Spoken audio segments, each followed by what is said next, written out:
कामप्रदा भगवतोऽपि कटाक्षमाला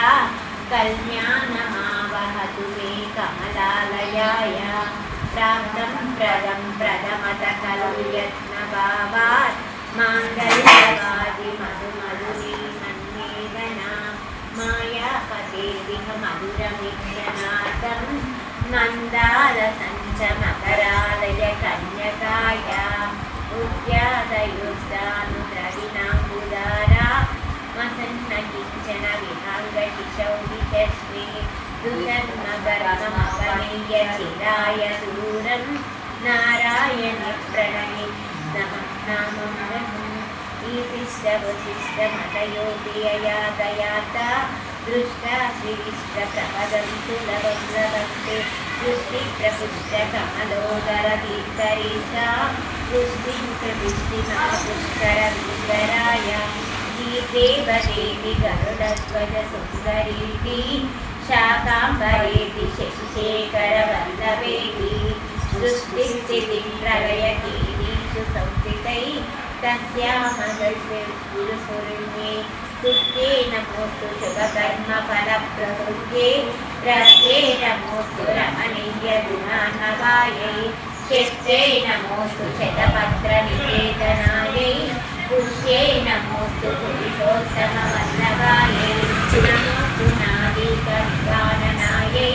नमोऽस्तु दुःखोपविजन्मभूम्यै नमोऽस्तु देवामृतसोदरायै नमोऽस्तु नारायणवल्लभायै नमोऽस्तु प्रेमाम्बुजतीतिकायै नमोऽस्तु भूमण्डलनायिकायै नमोऽस्तु देवादिदयामयायै नमोऽस्तु तारामृतवल्लभायै नमोऽस्तु वेद्ये गुरुनन्दनायै नमोऽस्तु विष्णुसंस्थितायै नमोऽस्तु लक्ष्मी कमलालयायै नमोऽस्तु दामोदरवल्लभायै नमोऽस्तु कमलक्षणायै नमोऽस्तु सूर्ये भुवनप्रसूत्ये नमोऽस्तु देवादिविराजितायै नमोऽस्तु नन्दात्मजवल्लभायै सम्पत्कराणि सकलेन्द्रियनन्दनानि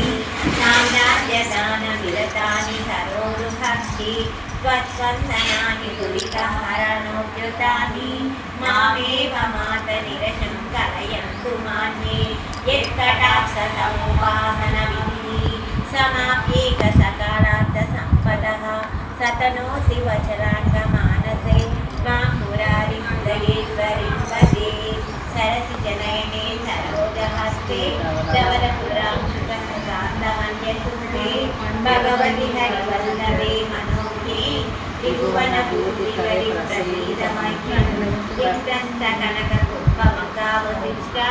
कर्वामिनी विमलचारुचिताकुसुलाङ्गी मातर्नमामि जगतां जननीमशेषा लोकादिनाथगृहिणीं मौनापुत्रीं कमले कमलाक्षवल्लभे त्वं कर्णापुरतरङ्गितैरहाङ्गै अवलोकय मम जनाम्नां प्रथमं पात्रमं दयाय दिव्वाटवीमध्यभक्तं ते सुखसन्निविष्टम् अष्टादशो विपानिपत्यं सुवर्णवर्णं प्रणममि दक्षं कमलासनपाणि